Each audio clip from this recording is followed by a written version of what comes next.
All right, so we're just gonna do a little quick review of SPY. What happened today? Um, my prediction was 100% wrong. I thought it was actually we're actually gonna go up today, but we didn't. So I'm just gonna go through what we saw today. Um, as usual, no prediction is 100% accurate, but you play the chart every day. The chart can be different if you see a opportunity to get in. And it's not what you predicted earlier, then you get in on what you see. You play the chart. That's every day. All right, so let's start out looking at the daily real quick. We had a nice little deep red candle today. Um, Plenty of selling going on. Volume 103 million, which is a lot for what SPY usually moves. Pretty big sell off today. Um, I think that we're selling off because tariffs supposed to actually hit tomorrow at 12 o'clock tonight. So um, that's one reason for the sell. Also, if we're looking at the other stocks in the Mag 7, which primarily are what moves SPY, we're looking at Nvidia. Look at their 5 minute chart really quick. Um, they pretty much collapsed today. They had a beautiful run up yesterday. Let's look at our 30 minutes so we can move a little faster. They had a really good run up yesterday, and a pretty big sell off today. Pretty much took back everything, all their gains from yesterday, and then some. Um, that's something I should have put into consideration when I made my prediction yesterday, because Nvidia does this all the time. They'll run up and then they'll have a nice little run up and then they'll have a nice little sell down. If they run up too fast, this is usually what happens. Now, if you see here, this chart is very similar to how SPY was looking, right? Because right now Nvidia is the number one in SPY. What consists of SPY? So when Nvidia moves hard, so will SPY. Microsoft, I don't know what the hell happened with them today, because they've been moving. Like, I go to their let's go to their 1 hour. Just check them out real quick. I can't even use that because they ran up so hard yesterday. We'll look at the 15. So they've been running these candles. Like, don't worry about this candle. They've actually been having a little bit of movement. They've been a lot more volatile real recently. They've been a lot more volatile. They actually been making some moves every day, right? Then we get to today.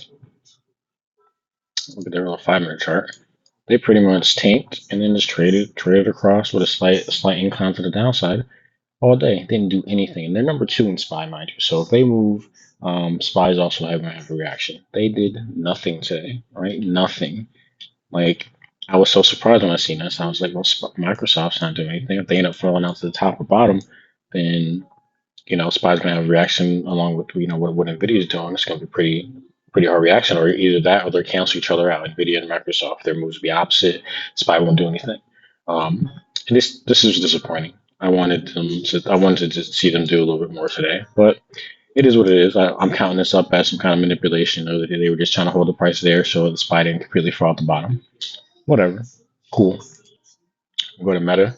Meta was pretty volatile today. They had their pretty big up and down moves, but they didn't trade outside their opening range. This is what these boxes are have on these charts. They didn't trade outside their opening range. They did manage to keep most of their gains from the day before because they had their earnings call as well. Um, yeah, so they managed to keep most of their gains from the day before, which is fine. That's cool. So I'm not too disappointed in that. Now Apple, they're just disappointing. Like, they pretty much they have some decent moves today, but they weren't anything significant. Like, they weren't really helping out when it came to my prediction of SPY going higher. So um, if you look at their chart and look up some of my key levels here, 210, 215 is still the Achilles heel. They're still not able to get past it even after having a great earnings call, beating estimates, yada yada yada. They hit 215, got rejected. Hit 215, got rejected. Um, and they just can't get past it. We'll see what tomorrow brings, but it looks like they're trending down a little bit as well. They have some pretty big sell-offs here, lots of volume. Um, and this is just a lot of volume for after hours. And this is just people trying to get in positions, thinking that it's going to explode or fall out to the downside, which I'm thinking with it's steadily creeping down. I think we're gonna end up it'll be red by the morning. That's something that's happened quite a few times with Apple in the earnings. They'll run up and then they'll just be red by the morning and then trade down the next day. Um, they weren't helping SPY at all today either. They weren't really doing anything when it came to the consensus of SPY going up. So we'll go to Amazon. Amazon, same thing. They had an excellent run up yesterday towards the end. They able to maintain it during market open, pretty much most of it. Actually, pretty much all of it until the end of the day. Um, then they end up falling through some key levels. 234 was well, let's say 235 was the area that they needed to break if they were going to go higher. Going lower, 228, they lost 228. They lost 228. And you see, as you see, they're actually dipping down pretty low, 215. If they lose, let's say 215, if they can't regain, um, if that they can't stay above 215, then I'm looking for them to be bearish tomorrow. Again, tariffs are hitting tomorrow, so the whole market is pretty much bearish. If you look at my watch list, it's pretty much red in after hours. Everybody's kind of dumping this to see what these tariffs are going to do. They're not trying to get caught in the crossfire, so that's expected. But there were some great moves happening in the SPY today. Um, gonna keep that there. Keep that there. Make this a little thinner. Okay, so I don't need that like that. All right, boom. Um, so just again, you always play the chart. You have your orb here. This is your opening range.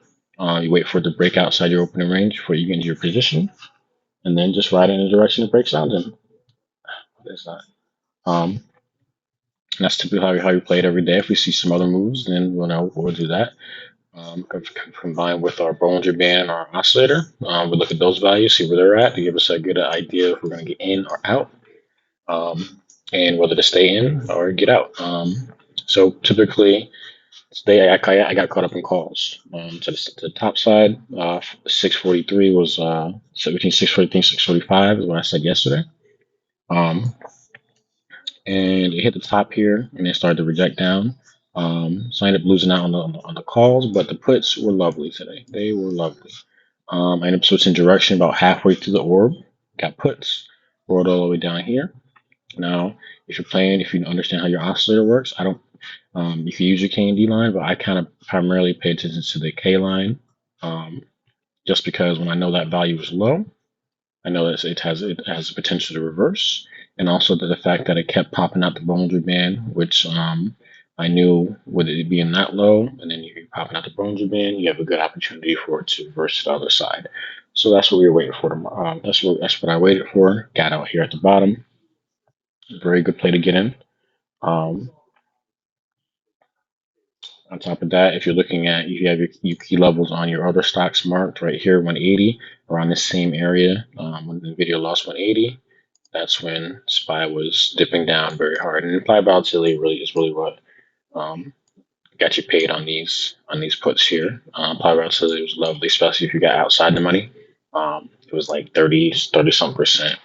But then, as typical, it bounced back out, try to come back up into the orb. And as you see the curve here, you can see some really good, nice little rounded top here. Um, Start to fail right back outside of the orb. Now, if we go to our 1 minute, typically you want to look for, you want to look for the retest back outside the orb. So you want to see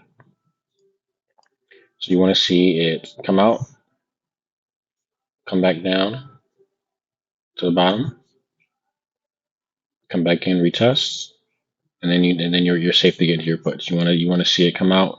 And typically you want a candle that's going to clear the bottom of your orb that's not touching it before you actually getting your puts. Perfect opportunity right here. Right, try to come back in as a retest. Failed back out. You got your confirmation candle that's not touching. Close outside of it. Get into your put. Write it down. This was a very good put right here. Fell to your key level of 637, and with a take profit level of 635. So if we go back to our 5 minute, and again, like you could see, like oscillator super low, super low. So you just really got to watch your position, see what's going on because it was really grinding the bottom of this Bollinger Band right here. All right, so we'll go back to our 5 minute. All right, so it's that same move. All right, and we're looking at our oscillator values. Now you see right here another opportunity to get in the same area we were just looking at, but on our bigger time frame. Our oscillator value is extremely high, which means it's overbought. And when you start seeing these values dip down, and then you have an increase in value going to the downside with rejections off your 20-day, and can you put write it right down right here with a good opportunity to get out because actually this candle is not even touching the bottom of the Bollinger Band. So you could have got out, waited for it to come back in, retest it.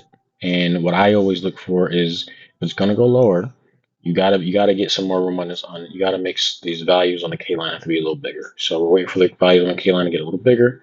We see our super low here. Look at the next candle, goes to 17, next candle goes to 24, and then your confirmation to get back in would be when it fell down and broke the bottom of this candle right here. So broke that one. You could have gotten another put, wrote it all the way back down again, and you see your oscillator values are getting low again, getting low, getting low, getting low. And right here would have been an actual opportunity to get out because you didn't got a nice red candle here. This had to happen pretty fast, but they pushed it down, and then they saw it buy it all the way back up, back in. Um, just get a sort of perfect candle to get out. You would have had an excellent opportunity to get into another play right here. Towards the end of the day. Plus, the contracts were cheap. They were cheap this late in the day. So, um, my expectation for tomorrow is that we're going to have a continuation back to the downside. People aren't really going to be trying to um, stay in, be too ambitious for the top side with tariffs coming up. Um, Tomorrow's going to be interesting. There should be some pretty good plays. Should be pretty volatile. If we're looking for implied volatility to be pretty high as well. So tomorrow should be pretty interesting. But if we do go lower, right now we're at 629. I mean, this is unprecedented territory. I've seen the market drop $20 in one day. I've seen it drop $50 in one day. So tomorrow could be pretty interesting. I do know we go at our daily. We do have a gap down here, and us being at 629, like we're within range. If tomorrow was as devastating as everyone's making it out to be, we can hit this gap right here. We can hit this gap right here. Not really too much holding up the market right now,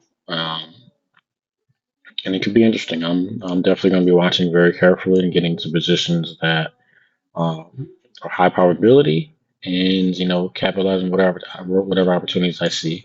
Um, as you can see, everything else is pretty much they've been pouring out. Microsoft's still not doing anything, but even some of our bigger stocks, they're just pouring out. They're not really doing too much when it comes to try to push it to the top side, which is different. The opposite of what we've been seeing. We've been seeing it run up in pre-market and capture all-time highs in pre-market, then sell off or um, trade pretty flat and then hit all-time highs. But we haven't seen this in a while. Where pretty much everything is kind of just not trying to push the market higher, which is fine. Puts are great. Like I said, every day you play the chart and see how it goes. But I'll be on looking and looking for what the opportunities that I see, and I'll post a video about them tomorrow.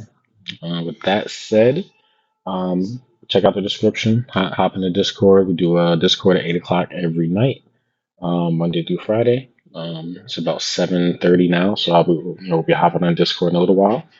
And doing our thing, just discussing what's going on, seeing what we see, teaching the people we have in there that are new how to simple trade, and going from there.